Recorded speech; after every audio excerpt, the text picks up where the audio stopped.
أعوذ بالله من الشيطان الرجيم بسم الله الرحمن الرحيم આજનો આપણો વિષય છે માહે રમઝાનમાં સહરીમાં અને ઇફતારમાં આપણે શું જમવું જોઈએ, શું ખોરાક લેવો જોઈએ, જેથી આપણો આખો દિવસ ખૂબ જ સારી રીતે પસાર થાય અને ઇફતારમાં એવી વસ્તુ લઈએ જેથી આપણે સ્ફૂર્તિમાં રહીએ અને સારી રીતે અલ્લાહની ઇબાદત કરી શકીએ. માહે મુબારકે રમઝાન આવી ચૂક્યો છે. રહેમત અને મગફિરતના આ મહિનામાં જરૂરી છે કે આપણે આપણી રૂહાનિયતને વધારે કરીએ. રૂહાનિયતને વધારવા માટે તંદુરસ્ત શરીર ઇન્શાઅલ્લાહ આપણને આ રૂહાનિયત તરફ આગળ વધવામાં સહાયરૂપ બની શકે છે. ખાવા પીવાની બાબતે, જમવાની બાબતે આ મહિનામાં ધ્યાન રાખવું ખૂબ જ જરૂરી છે. જો આ વસ્તુ પર ધ્યાન આપવામાં ન આવે તો આપણી તંદુરસ્તી ઉપર ખરાબ અસર પડી શકે છે. હવે સૌથી પહેલાં જોઈએ કે આપણે જમવામાં શું જમવાનું જમતા હોઈએ છીએ. તો સૌથી પહેલાં આપણે જોઈએ કે પેલી વસ્તુનું ગ્રુપ બનાવીએ તો રોટલા, બ્રેડ, ચાવલ તથા અન્ય ગ્રેન્સ અને કઠોળ. બીજું ચિકન, મટન અને સી ફૂડ જેમ કે ફિશ, મચ્છી. ત્રીજું ગ્રુપ બનાવીએ તો દૂધ, દહીં, છાશ તથા અન્ય ડેરી પ્રોડક્ટ્સ. ચોથું ગ્રુપ બનાવીએ તો ફ્રૂટ્સ અને વેજીટેબલ્સ એટલે કે શાકભાજી. સૌથી પહેલાં આપણે જોઈએ સહેરીના સમયે આપણે શું ખાવું જોઈએ. સહેરીનો મેનુ સિલેક્ટ કરતાં પહેલાં થોડીક મેડિકલ હકીકતને આપણે સમજી લેવી જોઈએ. આપણે જે ખોરાક લઈએ છીએ તેમાં 4 પ્રકારના ન્યુટ્રિઅન્ટ્સ એટલે કે પોષક તત્વો હોય છે. આપણા ખોરાકમાં 4 પ્રકારના પોષક તત્વો હોય છે. પહેલું કાર્બોહાઈડ્રેટ, બીજું ફેટ એટલે કે ચરબી, ત્રીજું પ્રોટીન, ચોથું વિટામિન્સ અને અન્ય મિનરલ્સ. સૌથી પહેલાં જે સૌથી વધારે અગત્યનું છે કાર્બોહાઈડ્રેટ. કાર્બોહાઈડ્રેટ આપણા શરીરમાં આપણને મુખ્યત્વે એનર્જી આપે છે અને શક્તિ આપનાર હોય છે કાર્બોહાઈડ્રેટ. હવે આ કાર્બોહાઈડ્રેટ જે આપણા શરીરમાં જે શક્તિ આપે છે એ 2 પ્રકારના હોય છે. એક તો સિમ્પલ કાર્બોહાઈડ્રેટ અને બીજું કોમ્પ્લેક્સ કાર્બોહાઈડ્રેટ. આ બંને વચ્ચે તફાવત શું છે એ જોઈએ. દાખલા તરીકે 100 ગ્રામ કેરીમાં મેંગો આશરે 60થી 70 કેલેરી હોય છે અને એક મીડિયમ ઘઉંની રોટલીમાં પણ 60 કેલેરી હોય છે. બંનેમાં 60 આસપાસ. પરંતુ બંને વચ્ચે તફાવત એ છે કે કેરીમાં સિમ્પલ કાર્બોહાઈડ્રેટ હોય છે અને ઘઉંની રોટલીમાં કોમ્પ્લેક્સ કાર્બોહાઈડ્રેટ હોય છે. સિમ્પલ કાર્બોહાઈડ્રેટ છે એ શરીરમાં ટૂંકા સમયમાં પાચન થાય છે, તરત ભળી જાય છે અને તરત લોહીમાં ભળીને શરીરને એનર્જી આપે છે, બોડીને શક્તિ આપે છે. તેથી વિરુદ્ધ કોમ્પ્લેક્સ કાર્બોહાઈડ્રેટ શરીરમાં ધીમે ધીમે પચે છે, લોહીમાં ધીમે ધીમે ભળે છે અને શરીરને ધીમે ધીમે શક્તિ આપે છે.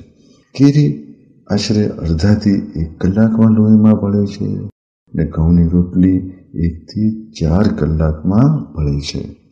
સહેરીમાં વધુ પડતો કોમ્પ્લેક્સ કાર્બોહાઈડ્રેટ, ફાઇબર યુક્ત તથા પ્રોટીન યુક્ત ખોરાક લેવો જોઈએ. આનો ફાયદો એ થશે કે ખોરાક પેટમાં પચવા માટે લાંબો સમય રહે છે, આશરે 3 થી 5 કલાક સુધી. લોહીમાં ધીમે ધીમે ભળે છે, ધીમે ધીમે ઉર્જા આપે છે, એનર્જી આપે છે અને શક્તિ આપતા રહે છે. રોજગારને તે સમયે તરત ઇન્સ્ટન્ટ એનર્જીની જરૂર પડતી નથી તો આ નિયમ પ્રમાણે આપણે આ નીચેની વસ્તુઓ લેવી હિતાવહ છે, વધારે સારું છે. શહેરીમાં શું લેવું?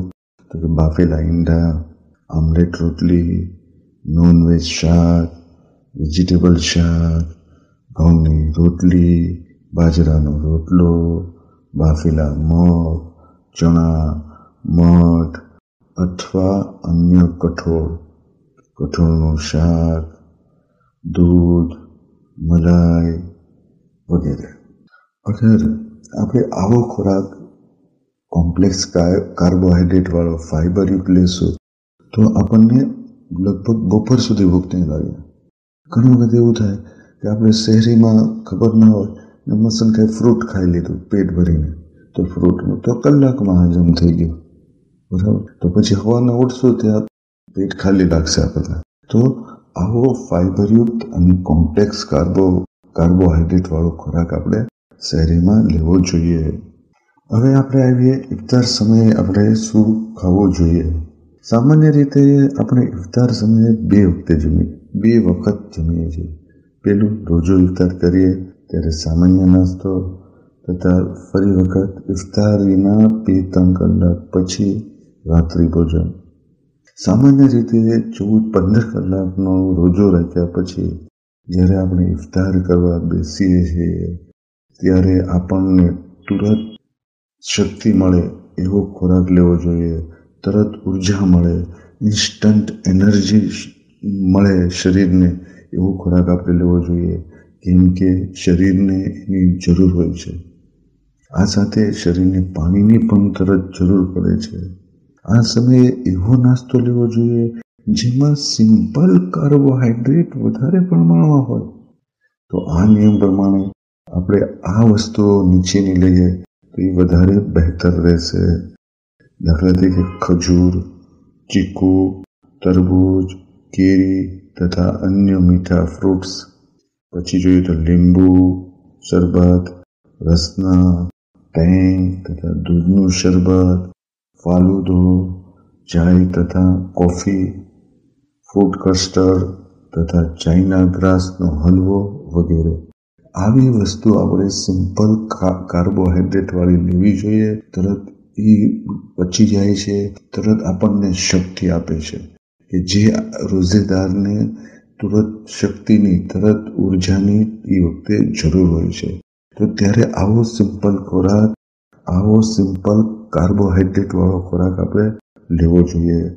હવે એ યાદ રાખવું જોઈએ ખાસ કે ઇફતારના સમયે ફ્રાય આઈટમ આપણે ખાઈએ છીએ, તળેલું ખાઈએ છીએ, એના પર વધારે ભાર મૂકીએ છીએ, પરંતુ એ વધુ પ્રમાણ લેવાથી નુકસાન થવાની સંભાવના વધી જાય છે. ફ્રાય આઈટમમાં ચરબી તથા પ્રોટીનયુક્ત હોવાથી તેનું તરત પાચન થતું નથી, તરત ઉર્જા, ઇન્સ્ટન્ટ એનર્જી મળતી નથી રોજેદારને, કે જે રોજેદારને ઇફતારના સમયે જરૂરી હોય છે. કેમ કે આ ધીમે ધીમે પચે છે, જ્યારે આપણને તુરંત એનર્જીની જરૂર છે. અને જો આ વસ્તુ કંટ્રોલમાં ન રહે ખાવામાં અને વધુ પ્રમાણમાં ખવાઈ જાય, પેટ ભારે થઈ જાય છે, પાણીની તરસ વધારે લાગે છે.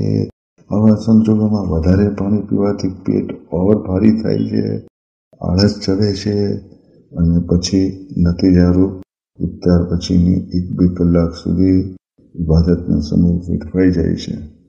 તેથી ઇફતારના સમયે ફ્રૂટ, શરબત તથા અન્ય મીઠી વાનગીઓ વધારે પ્રમાણમાં લેવી અને ફ્રાય આઈટમ બહુ ઓછી પ્રમાણમાં લેવી જોઈએ. હા, જ્યારે રાત્રના પછી આપણે જમીએ 9 વાગે, 10 વાગે, 11 વાગે, ત્યારે રૂટીન પ્રમાણે ખોરાક લેવો જોઈએ. ત્યારે આ સમયે ફ્રાય આઈટમ પ્રમાણસર લેવાથી કોઈ તકલીફ નહીં થાય. અલ્હમ્દુલિલ્લાહ, આ સાથે આપણે અહીંયા આપણો દર્સ પૂરું કરીએ છીએ. આખિરુ દઅવાના અલ્હમ્દુલિલ્લાહી રબ્બિલ આલમીન. આ દર્સ છે એ અમદાવાદના મશહૂર doctor Mohammad Komel Shabbir Ali Noorani, MD medicine, Zahra hospital, જુહાપુરાએ અમદાવાદના પ્રખ્યાત આપણું માસિક લબ્બૈક માસિકમાં આપેલ હતો. તેમાંથી આ ઓડિયો બનાવ્યો છે.